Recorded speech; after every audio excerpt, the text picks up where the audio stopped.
Hello. Greetings, everyone. How's everybody doing today? I hope you're doing well.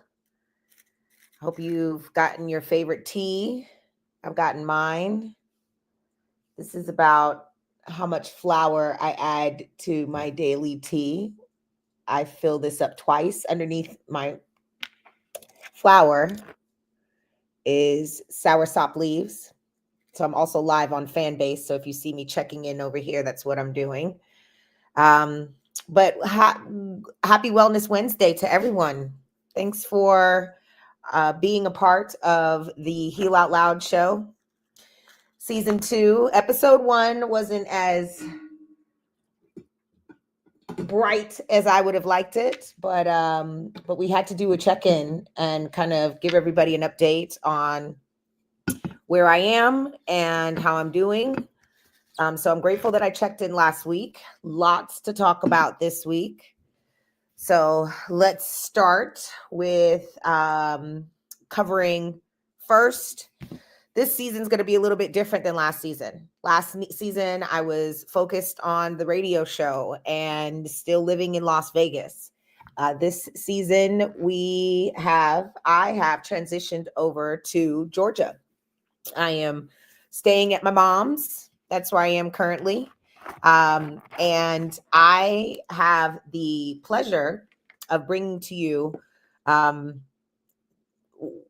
the details of what I'm doing right now. I realize more and more each week that passes that this is a personal healing journey. I realized by working with Dr. Clay and getting an AO scan that every body is not the same. I mean, we know that. DNA proves that. Genes prove that. Blood types prove that. Every body is not the same. But what I'm realizing is that the same formula you might use or Dr. Sebi may use for general diseases, let's say HIV, diabetes, cancer, using food to correlate to detox the body, to be able to nourish the body, give the body what it needs, may differ per person. So an alkaline diet for one person may consist of certain alkaline foods that the next person might not be able to have and consume. So I'm grateful that you're here sharing this space with me. And what I want to do while we're together is talk about what you're doing. How are you keeping sane during these crazy times?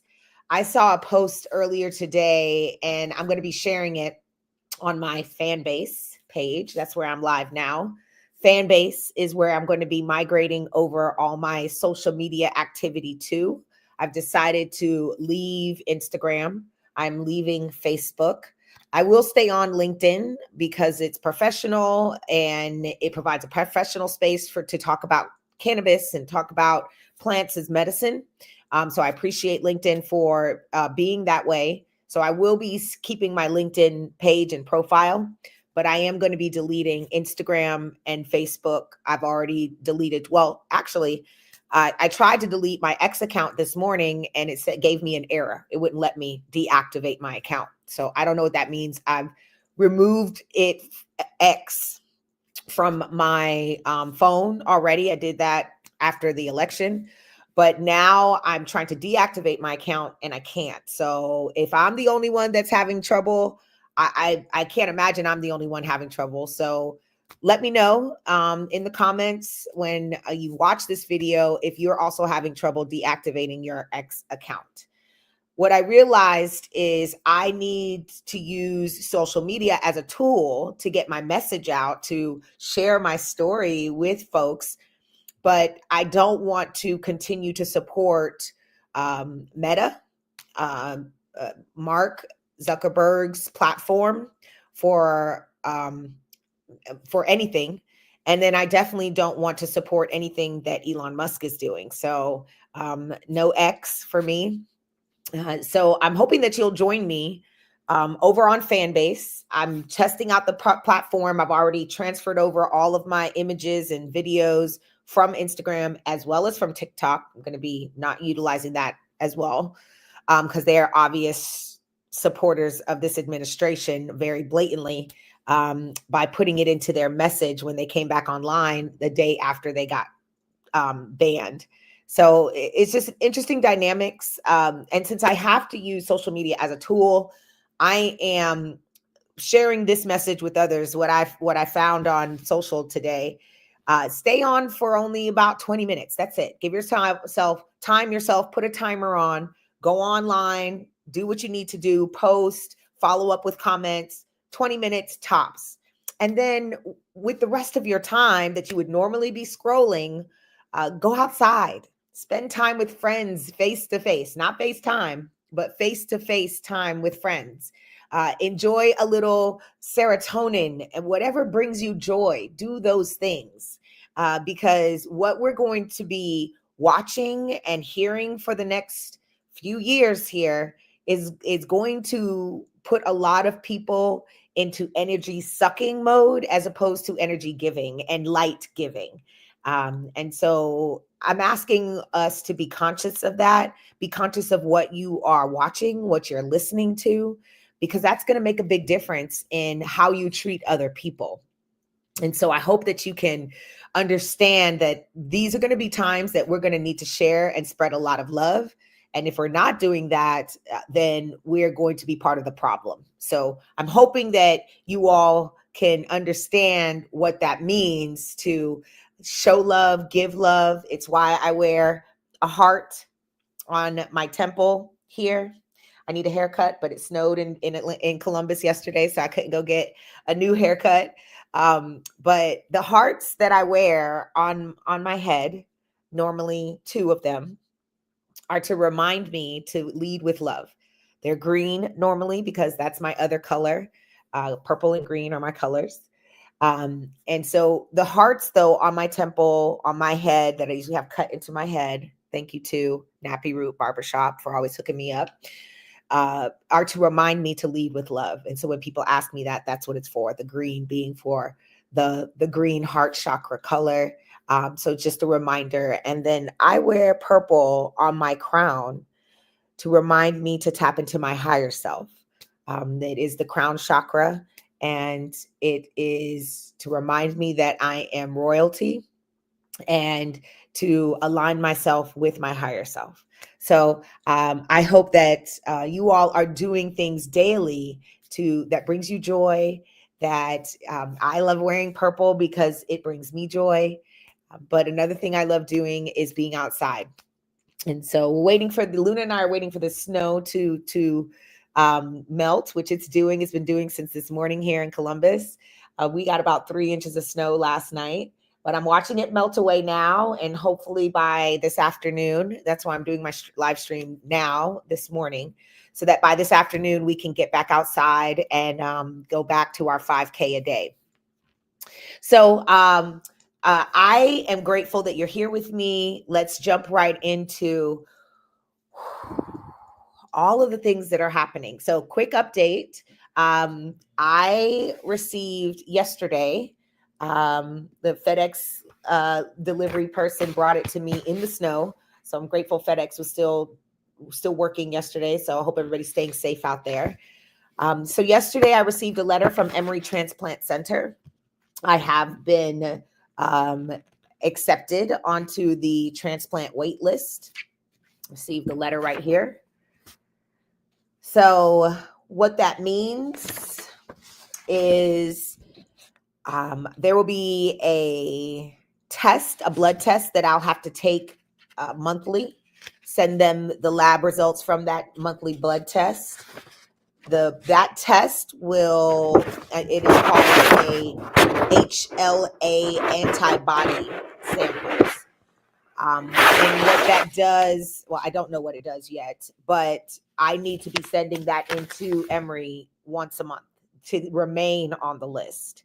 I think that this tells them whether or not, how my kidneys are functioning, But I'm going to be looking into what an HLA is and to understand better, and I'll explain that on the next live stream.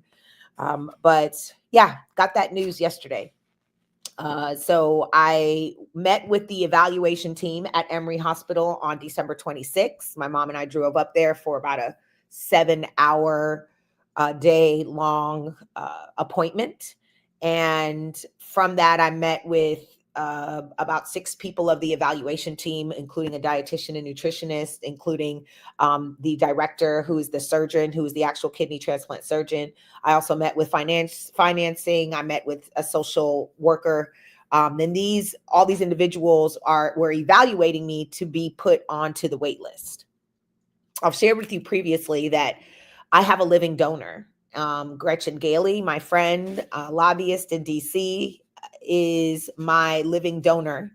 We are determining over the next couple of weeks if we are a tissue match, but we are the same blood type. So that just means that once she is confirmed to be on the list as a donor, now that I am confirmed to be on the list as a recipient, once we do a tissue test to determine whether or not the tissue samples from her body put into my body, whether or not my body rejects it, immediately we'll determine whether or not we're a match. So we'll go through that in the next couple of weeks, and I'll have an update to let you know what that looks like. And surgery is not my first option. Surgery is not what I want to do. I understand that surgery means I would have to be on anti-rejection drugs for the rest of my life. Coming off of HIV drugs is the goal right now. It is what has weakened my kidneys to the point of 18% GFR, or 18% function. Anything below 20% or anything below 15% is considered end-stage renal failure. I am not on dialysis because I'm still urinating. Very thankful for that. I get up about 2-3 times a night to urinate, and every time I do, I'm very thankful. I thank the Creator every single time that I have to get up and go urinate, because once I stop urinating, that means I will have to start dialysis. So thankful for the little things. Thankful for being able to urinate every single day that I do. You don't understand how important it is to be grateful for those little things until they are at threat of being taken away from you. So a little news, little update. I was approved for the Emory transplant list. Also, since my last episode on the 15th, last Wednesday, I lost my uncle, my mom's baby brother, her youngest sibling, lived in Trinidad and Tobago. He had been battling obesity all his life, ever since he was young. And at 50 years old, he lost that battle, finally. He was pronounced dead on Sunday morning. The cause of death was on his certificate officially, on his birth certificate officially, was hypertension and end-stage renal failure. So my uncle Keith, who is my uncle that is also living with HIV, he lives in Toronto, Canada, my mom's other brother, second baby brother. He went down to Trinidad 2 years ago to help his brother Rishi recover from, help him, lose some weight, help him get right onto the eating path. So changed his diet and made sure that he was working out, movement every day. And he lost a lot of weight, and he was at a healthier weight for about 6 months. And then once my uncle left, he stopped all of those things and went right back to his same old habits. And so within a year, those habits took him out. And it just hurts to know that those two things, hypertension and stage renal failure, they're preventative diseases. They were in Rishi's case. And so I'm heartbroken to know that we've lost a member of our family. My mom is going to be heading down to Trinidad in about a few days here to handle everything as his oldest sibling. She's the oldest of five. And so my heart goes out to his friends and our family as we deal with the loss of Rishi, uncle, brother, nephew, son, at such a young age. Both his parents passed away from heart conditions, my grandmother and his father. And it's just unfortunate. And I wish that there were more resources for people who are trying to utilize food to heal their chronic illnesses. I wish there was more education around it. And I'm grateful that I have found Dr. Clay and the Healing Center in Atlanta, where she is located. I'm grateful for her homotoxicology practice, which is the study of the human body and toxicity, because I, like her, believe and know and understand that toxins is what puts the body at dis-ease. I'm going to be posting my report that I got from Dr. Clay to help so that you can see what came out of my 2-hour session with her. Immediately, it listed parasites. It listed the foods I should be consuming, the foods I shouldn't be consuming. And so I'm really excited to share that with you, which I'll be doing on my LinkedIn page and my YouTube page. I'll be sharing it here. But this will be the last time that I'm broadcasting live from Facebook. So if you're watching me on Facebook, please switch over, start a fan base account. Hey, fan base. So that you can watch me over there and keep up with what I'm doing over there, because I'm leaving these meta platforms. I'm done. So if you're new to my platform and you've never seen me, never heard me before, my name is Nicole Bafong. I am a plant medicine advocate and community educator. And my goal is to share my personal healing journey with you. And hopefully you will find your own personal healing journey. Everyone is dealing with different things. I talk to people all day long. People are referred to me. How can they, do what I'm doing? How can they reverse kidney damage? How can they, stop taking these poisonous drugs that they give you, antiretroviral treatment that they give you for HIV? How do you do it, Nicole? What do you do? Well, I start with my daily routine, and I'd like to start with in 2017. So if you're new to my channel, then here's a little snippet. In 2017, March of 2017, I was diagnosed with HIV. I was devastated. It was the day of my sister's birthday, March 20th. I'll never forget it. And I was sitting in a hospital bed, and I had to call her in New York, where she lived, to let her know what was happening. And she didn't talk to me for about 2 years almost, just not understanding how to process it, the pain that she felt. And I'm sure some of the shame that I was feeling, she was also feeling. But not knowing how to process it just meant for her to just shut down and ignore me, which really was painful. Dealing with that abandonment is what it felt like at the time. And we've talked through that. We've gotten past it, and I'm very grateful for that. But as I was dealing with my own shame and grief over feeling like I'd lost my life, that my life was over, it didn't take long. As I sat in the hospital, those first 10 days, they kept me for observation. I had to have a kidney biopsy because for the first time I was diagnosed with chronic kidney disease, because the virus was attacking my kidneys, and so still attacks my kidneys.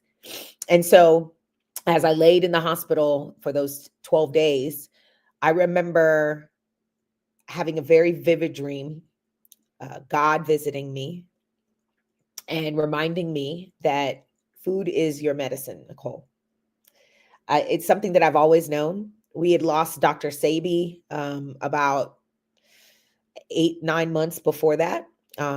He in Honduras. So his story and his teachings were very familiar to me at the time. And so once I was reminded of this, knowing that plants heal, food is medicine, movement is medicine, I was determined to heal my body. And so the journey began. By August of that year, I started working with Minorities for Medical Marijuana and started my professional career as a plant medicine advocate and community educator. So grateful again to my M4MM family for supporting me for the last 7 years as I journeyed along and learned and grew several inches, not physically, but emotionally and spiritually, working with the M4M, my M4MM family, and helping so many people around our country and around the world connect to this ancient plant that some call cannabis. But I call it her my favorite plant. And so that journey 7 years ago, 2017 to now 2024, or last year, 2024, it took 7 years for the virus and for the antiretroviral treatment. At first, I was on Triumeq, and in the last 3 years, last 4 years, I've been on Dovato. And it just took 7 years. I've been plant-based. I don't drink. I only consume cannabis when I smoke. If I smoke anything, it's just cannabis out of glass, the cleanest form of it. And 7 years it took for the virus and the medication to dwindle down my kidneys to 18% function.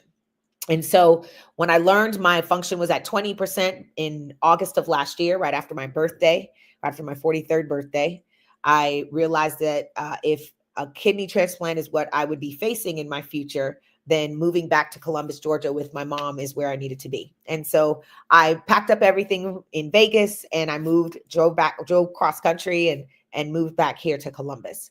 So that's the short of it. And I started the process of getting onto the transplant list here in Georgia. And to my surprise, it was not as hard. It just required some planning and preparation, which I did and I was ready for. And now 2 weeks after my appointment with the transplant center, about 3 weeks after my appointment, I received a letter yesterday and saying that I have been added to the transplant wait list. But again, not my first option. My first option is to reverse the kidney damage holistically and also address the HIV, because the HIV is what got me here. The HIV is why my kidneys are functioning at 18% now. It is the medication from the HIV virus that I take to keep the HIV at bay, and it is the HIV itself. The virus itself attacks my kidneys. It has since it entered my body. So now we are on the transplant list, and we have also been introduced to Dr. Clay. So a week after, exactly 7 days after my appointment at Emory Hospital transplant meeting with the transplant evaluation team, I was introduced to Dr. Clay. She is a brilliant practitioner that uses her intuition and a machine called an AO scan to evaluate your body. And since every body is different, she was able to give me a report on what my body said based on this scan. What foods I need to be eating, what foods I don't need to be eating right now. What parasites are in my body? Where do they come from? How do we get rid of them? And so I am in a state of detoxing right now. I'm starting hopefully this week, waiting for a package to come into the mail for her formulas. She's created formulas for me that will allow me to use homeopathic natural herbs and compounds to keep the virus at bay, as well as reversing the kidney damage. So waiting for those to come in the mail. And while I wait, I have been using the blood pressure tea. I talked about that when I first came on today. I'll put the ingredients for the blood pressure tea in my summary in the notes for the show. But the blood pressure tea that I got from Leah Apothecary here in Columbus, Dr. Teresa Harris, shout out to her. It has hawthorne berries, hibiscus, lemongrass, motherwort, rooibos, cinnamon, ginger, chamomile, and anise. So I make a big pot of that, 5 tablespoons into boiling water. And then I make a big container that I put into a tea daily, along with my homemade apple cider. That's what I use as sweetener. No honey, no sugar as sweetener in this tea. It can be pretty bitter without any sweetener, but I use apple cider as sweetener. I make my own apple cider. I get Gala apples, organic. I boil them with cinnamon, nutmeg, and cloves. And that comes out to this really beautiful aromatic cider that I use as sweetener in my tea daily. And then I also put soursop leaves, fresh ginger, even though ginger's in it already, turmeric, fresh. And then I also add a little cannabis. So that's about 1/3 of a gram daily. And so another thing that I want to share with you is that I decided to stop smoking cannabis. It is, although I love using the plant, and I continue to use the plant, one of the things that I recognize is that when you smoke anything and inhale the smoke from it, you are also inhaling toxins. You are also introducing toxins into the body. And since I'm detoxing my body right now from toxins, I am no longer utilizing cannabis as I'm smoking it. The only thing I'm doing is using it in my tea to get the therapeutic benefits from it. And I'm also utilizing it on my skin. I'll share with you in another later video what my kidneys have done to my feet. So I'm using it for that as well. And then I also use it in concentrated form, inhaled, but not burned and not smoked. So these are some of the things that I'm doing to change how I'm approaching my detoxing and nourishing part of this journey for me. And so I'm grateful that I get to share that with you all. And again, everyone is healing on their own individual journey. Everybody is different. So find what works for you. But I highly recommend that if you have not already looked into an AO scan, you need to look into it. Do a little research. I will put the link in my chat on AO scan and how you can utilize it. You can buy the machine and utilize it at home. You don't need a doctor to be able to utilize it. And so I'll share that information and those details with everyone because I think it's important. So I'm not going to keep talking. I'm going to get off of here pretty soon. I wanted to share that, one last thing before I go. A lot of the misconceptions about living with HIV come from just ignorance and not understanding what it means to live with HIV. Most of the times when I share with people that I'm living with HIV, they're like, oh, you don't look like it. And my question to them is, what does somebody with HIV look like? I feel like I am thriving. I know that I am thriving. I feel it. But I also recognize that most people with 18% kidney function are not walking 5K a day, are not still urinating. They are probably on a bunch of medications and hooked up to machines. And that just slowly or even faster deteriorates their kidneys and their kidney function.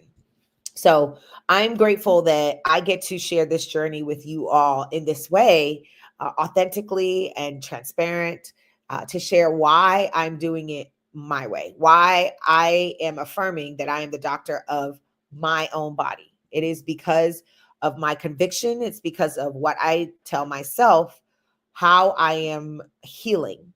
And that is part of this. It's not just the movement. It's not just the food. It's not just the herbs. It is me telling myself every single day, every minute, I am healed. I am healed. This is what I do.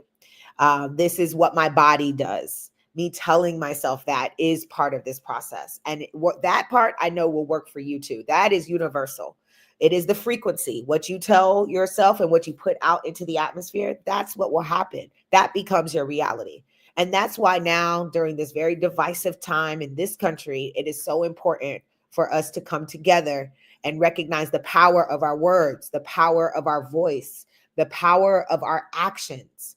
We have to lead with love and align ourselves with our higher beings. That's it right now. That's what's going to save us. That's what's going to build community.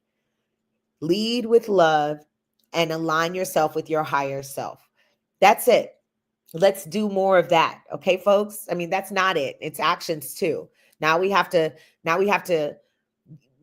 work. Now we have to come together as a community and organize. If something matters to you, if your elected official is not doing that for you and your community, then run for office. That's maybe what you need to be doing. So let's show more love and compassion to one another, and let's also tap into how we heal, because it's not just physical healing that has to be done right now. It's emotional, it's spiritual. And so we can't do it in a vat. We can't do it by ourselves. It has to be about community and coming together. And so that's what I'm doing. I'm going to share with you what I've learned along the way. And I hope that you can share with me as well what you're learning, because I feel like it's going to be pretty special. So I'm going to sign off now. And I hope that everyone has an amazing day. If you're looking to purchase a love nug, please visit my website at healoutloudnickib.com, healoutloudnickib.com, where you can get your very own love nug. And I hope to see you all on the screens very soon, but not on Meta, not on Instagram, not on Facebook. Check me on Fanbase, and I still will be on LinkedIn and right here on YouTube. So hope to see you soon. Take care, everybody. Take care of yourselves and take care of each other. Peace and love.